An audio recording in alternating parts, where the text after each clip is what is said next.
Do do do do do do do do. Yeah. Got that jaguar spirit, got that warrior spirit, got that powerful spirit, cause I'm connected to spirit. I ain't got no enemies, nah, I got heavenly energies, y'all. Welcome to the Crystalline Temple. I hope you guys are all doing well on this lovely day, keeping your frequency high, your mind positive, and your heart at ease and peace and grace. Today I'm going to be talking about the wisdom of death, just sharing with you my experience of death, a little backstory. The second topic we will be talking about today is going to be lessons of death, or the wisdom, I like to say, of death, because death is a teacher. Quite the teacher, I must say, okay? Quite the teacher. Don't play around.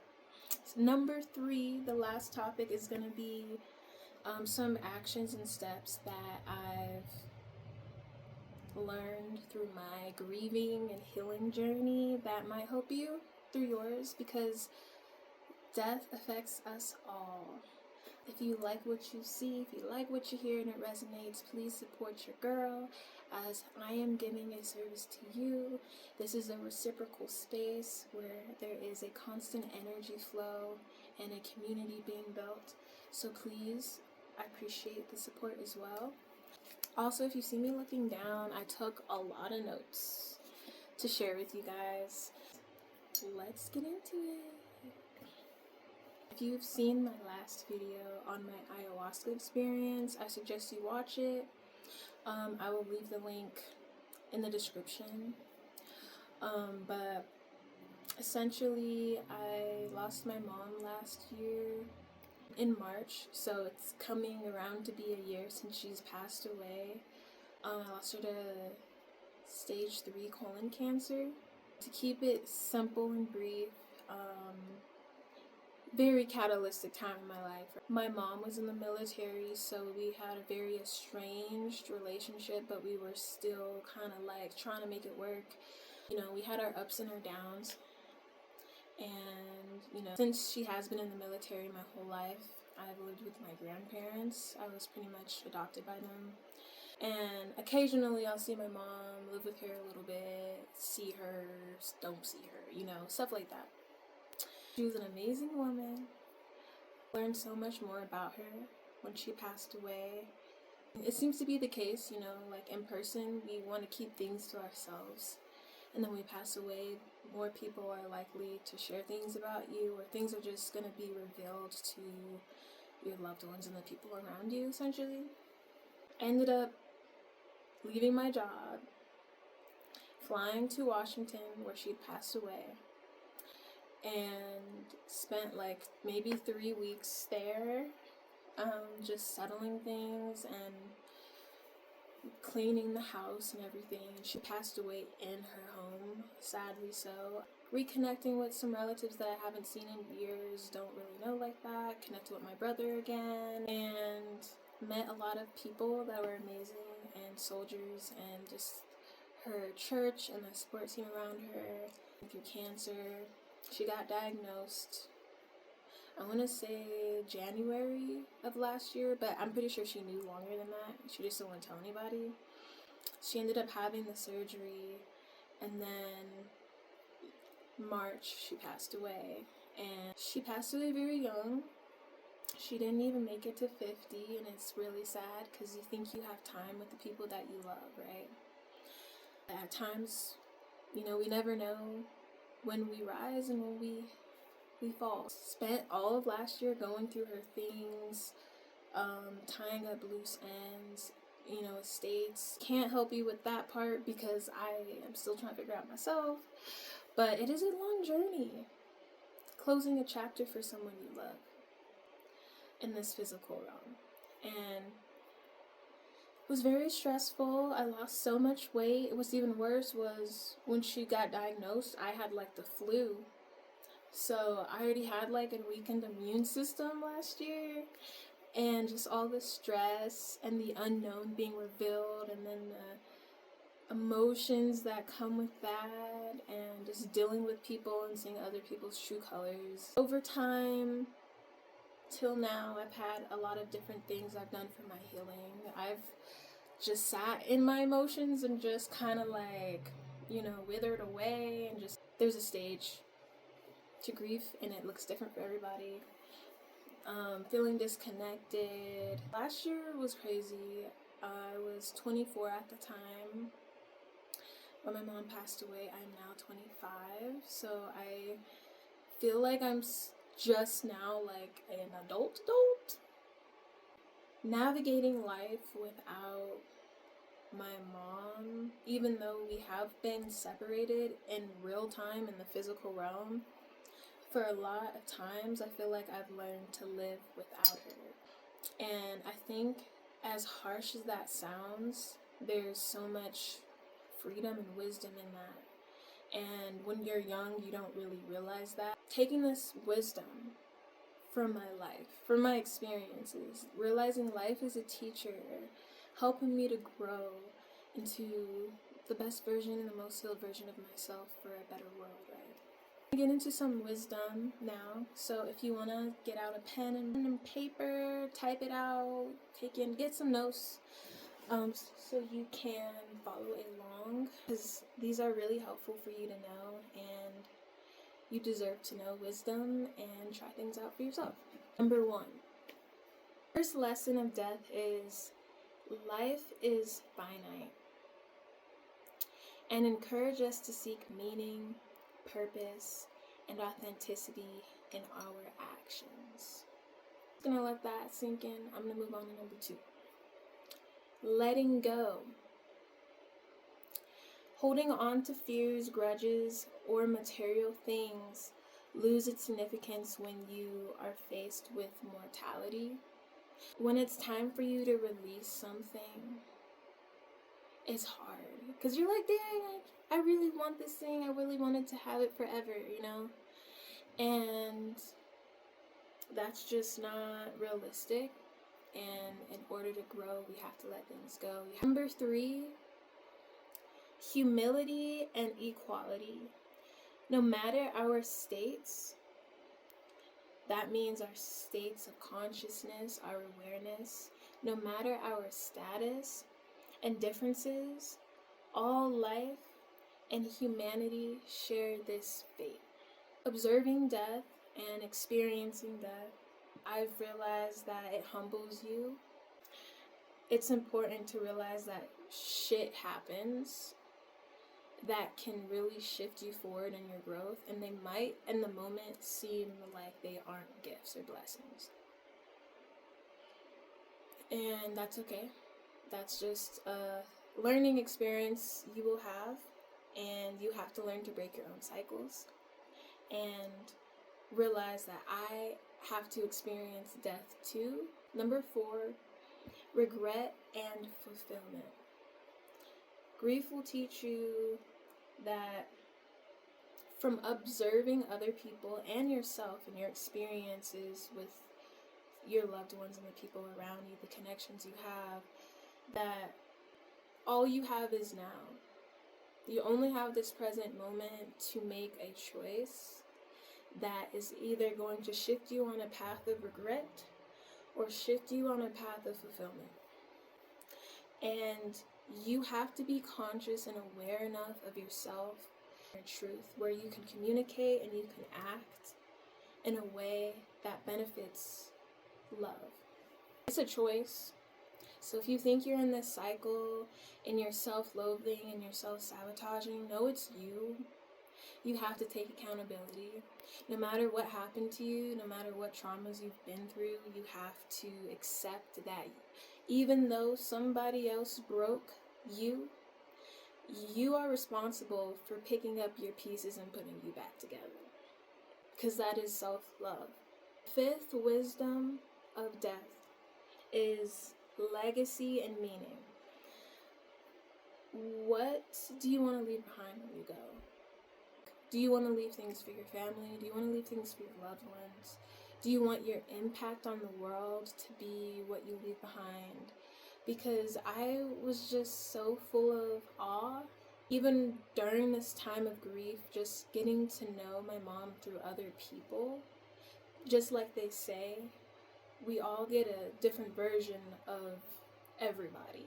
Hearing them just speak of her accomplishments and how much of an amazing woman she was really grounded me in love and peace, and made me realize, oh my gosh, I want to leave my mark on the world too in a positive way, and definitely aspire to be more of a humanitarian like her. So for you, what is your legacy? What was the legacy of your past loved one? Did they leave one? Try to really dig deeper and ask yourself questions on what is being taught to you. What can you learn from this? Remember, you're only learning. They don't teach us in school that life is the biggest teacher. This is Earth School, 2025. Get with it, okay? Get with it. The sixth wisdom of death is valuing your relationships, whether that's to things, people, places. Because when somebody's that you love is not here anymore, you're only going to go through your head of, oh my gosh, I wish I should have done more of this. I wish I should have loved her more in this way. I wish I would have just, didn't carry this heaviness and this grudge. And you have to take a step back from that and realize you as well have your own human experience, lessons, and journey to grow from. And they're just also here to teach you as well. That doesn't mean that you're here to try to make their life in your head perfect. You have to accept the reality of your experience. It's only healthy. Focus on your relationships now.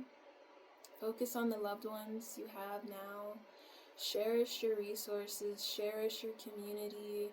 Cherish yourself, because you don't want to regret not doing so. And people don't care until it's gone, and that's sadly the truth for the majority. Number 7, impermanence. Yay! So everything in life is temporary. We all know this, right? If you don't know this, you're delulu. I'm just saying. You gotta be realistic. Like, everything in this physical realm is temporary. Regardless of what you believe, regardless of spiritual teachings, right? In this physical realm, the 3D, it is a temporary experience. Once we leave this body and go somewhere else, then we can talk. Everything is always changing here. Everything is temporary. That doesn't mean a bad thing. It can mean a good thing, You have times where you experience good. You have times where you experience bad. You have times where even though you're together, especially like in a relationship, you are still together, but you're still changing in your own ways. The dynamics of your relationships are changing, Everything is temporary. The state of how you are today is temporary, okay? Remember that. So, choose to be more present. The only time you really have is now. Slow down. It's okay not to rush your life. This is not an end, but a new beginning, as they like to say. 8 is death is change. I feel like the perspective humanity has on death is flawed, which is why there's so many different belief systems and spiritualities on death. But there is a few underlying roots that are interconnected with all of those, and that is death is change. Whether you're shedding, whether you're leaving a relationship, whether you're going through metamorphosis, transformation. You are experiencing death. In a way, like a part of us dies every day, and then another part of us gets to live. There's a balance to it.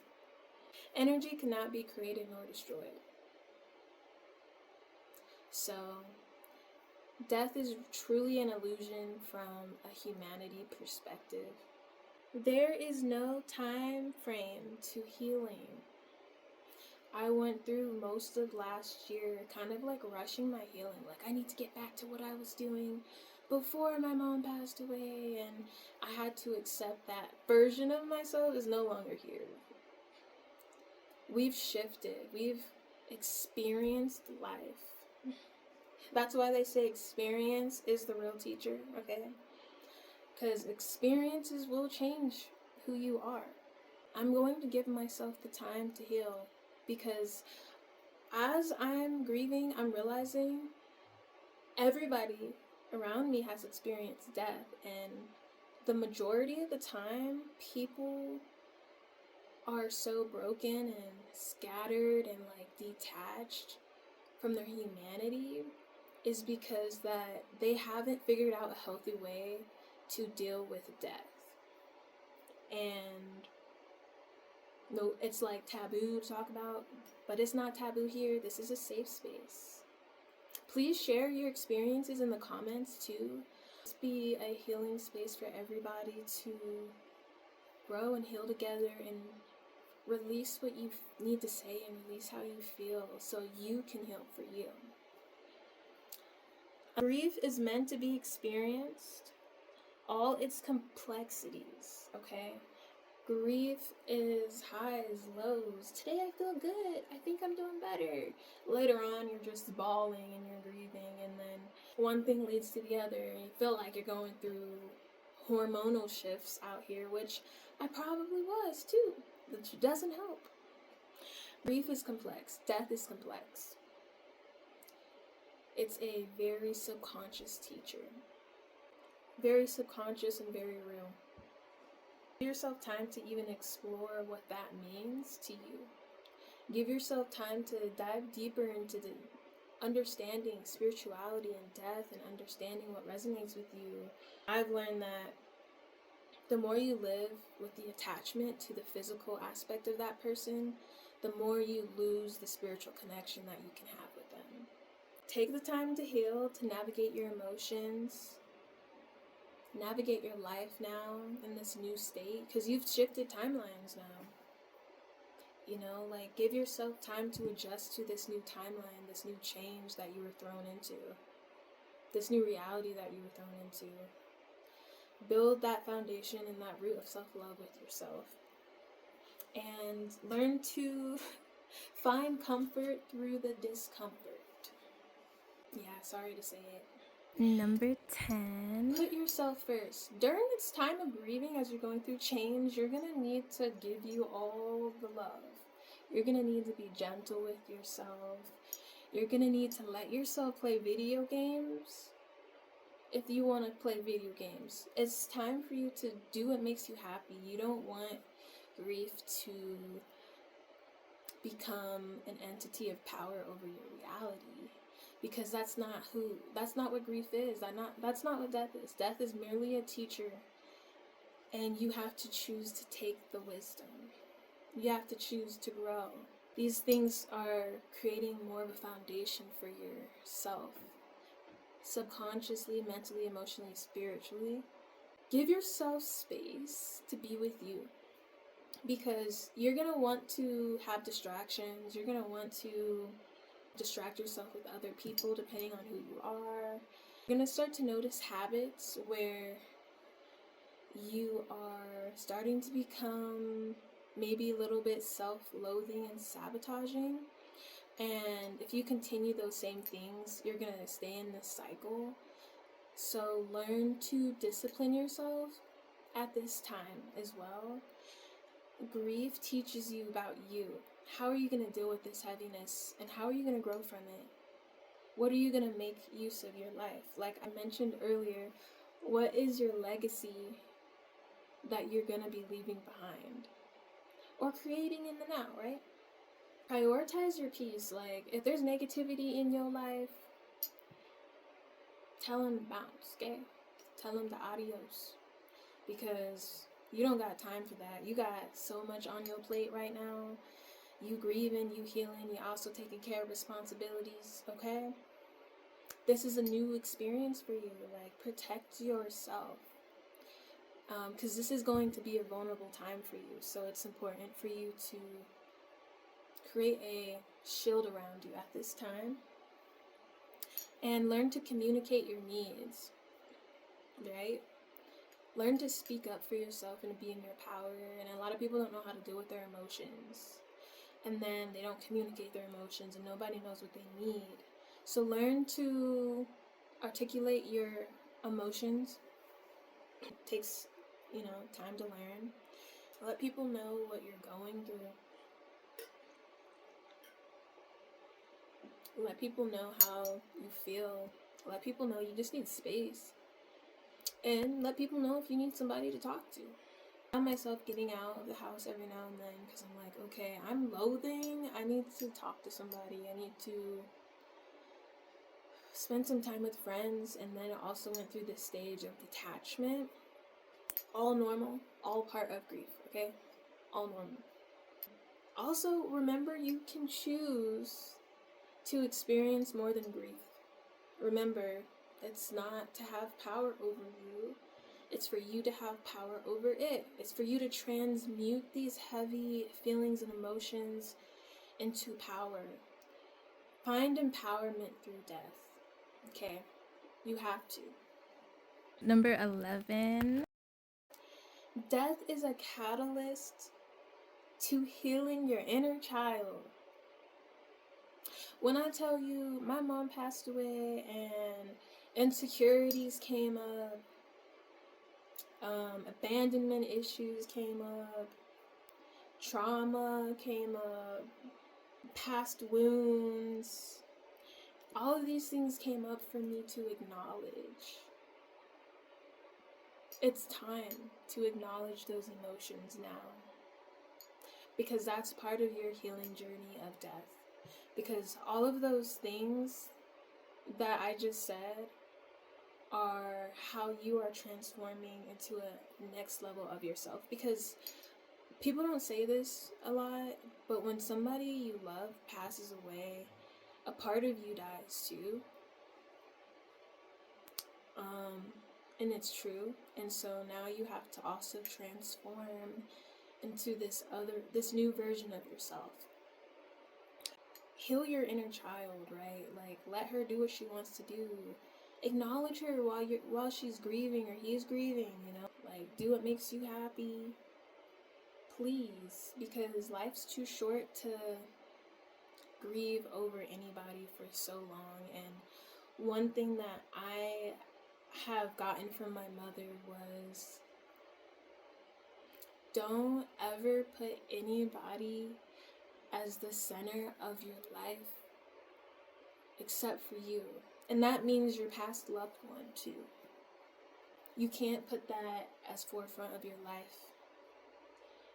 Allow yourself to go through the healing process, and at first, for a while, it's going to be about that, But there comes a time where things shift and you start to take your power back and you start to live for yourself more empowered. And you start to free yourself and realize, oh, I don't have to hold all this weight anymore. I can just let it go. I'm ready to let it go. Number 12 is forgiveness. Grief will teach you to forgive that your grudges, your hurts, your wounds, they don't hold so much weight anymore as they used to. And once you learn forgiveness, you also learn acceptance. And once you learn acceptance, you learn freedom. And I like to say that freedom is the master of death. And death is the student of freedom.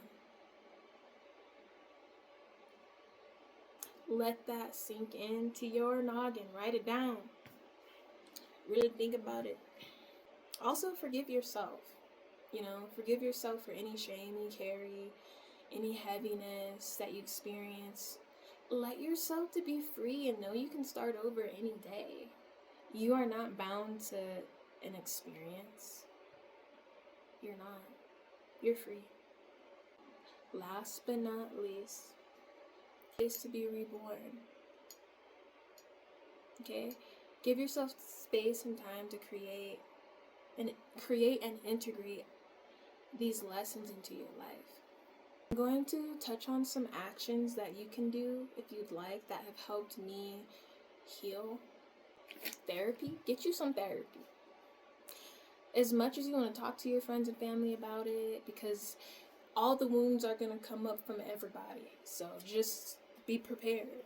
You need to find a safe space where you can communicate without biasness what you're going through. You also need to give yourself space away from other people's opinions of you and get a professional. Now, if you can't go that route, you are smart, you are intelligent, you can look it up, do research. I ended up getting workbooks after a while because I just didn't want to pay for therapy for a while. I was like, let me use my resources before I go to therapy. And it was nice talking to her, and I did learn things, but I feel like I just need to go deeper, right? So, reading self-help books, working on workbooks, watching educational videos about how to deal with grief and the emotions that come up, so you know that you're not alone in your journey, and that yes, these things are going to be expressed differently for everybody, but there are main points that psychologically we all go through while we are grieving, so it's good to know those things. Allow yourself to grieve and to be a mess.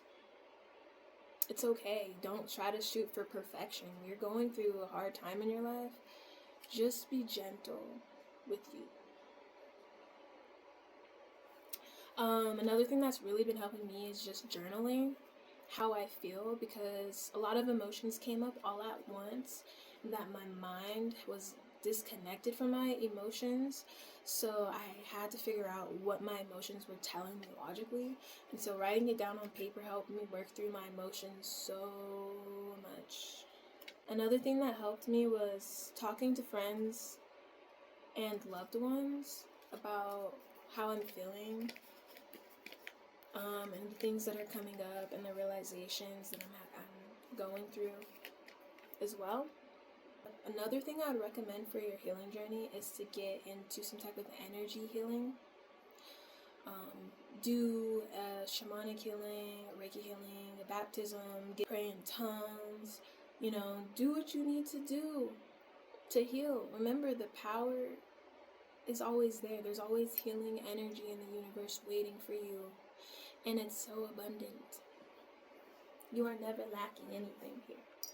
This is a big one. This is the last one. It's find ways to physically release your grief, to physically release those emotions, because emotions, experiences, and traumas, they get trapped in the body, and death is a traumatic experience, okay? That added on to all the other ones you got, you just need to give yourself all the love and help your body get to the same state as your mind. You don't want there to be a disconnect with your body and your mind, because that's what happened to me. And now I've been learning, like yoga, pole dancing, just things that help me to move my body so I can release. And you can do it any way that you enjoy, but just learn to listen to what your body is telling you, because your body is the subconscious mind and your body is your intuition. At the end of the day, it really is our physical attachments to things, people, places that are rooted in our suffering. So remember, you don't need to be attached to this experience. You don't have to be attached to your loved one in that type of way, but you can still be connected. Not to say that attachments are bad or anything, but just to know that you have power over them and you can choose to let them go when you want to and when you need to. This is going to be more so on the spirituality aspect of death. Regardless of your religion, your beliefs, whatever, all is welcome as long as all comes with love, right? There is no right or wrong. We are all, most of humanity's on this third level consciousness where we think that I'm right and you're wrong and that's it. And that belief system is very ego, very toxic. You can connect with your loved ones still.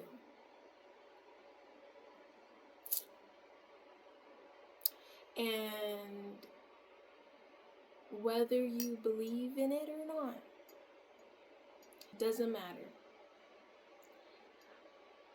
Things you believe and things you don't believe can still exist regardless of if you believe it or not. It's just really what you want to focus on and how you want to program your mind. If you weren't able to have closure, or if you're still wanting to build a relationship and a connection with somebody that has passed away, you can create a stronger relationship with your loved ones still, since they are not bound by earthly matters or means. You know, there's a lot more flow, ease, and stuff that goes beyond physics in the spiritual, energetic world than we may realize. So, death is the last initiation of life. This is just my perspective. Death is not the end of life, it's only the end of how we know it to be. Life isn't happening to you, but it's happening for you. And this is a quote from, I'm gonna butcher this name, but Bhagavad Gita 2:20. The soul is neither born nor having once existed does it cease to be. The soul is birthless, eternal, imperishable, and timeless. Last quote I'm going to end this video with is Ecclesiastes 12:7. Dust returns to the ground it came from, and the spirit returns to God who gave it.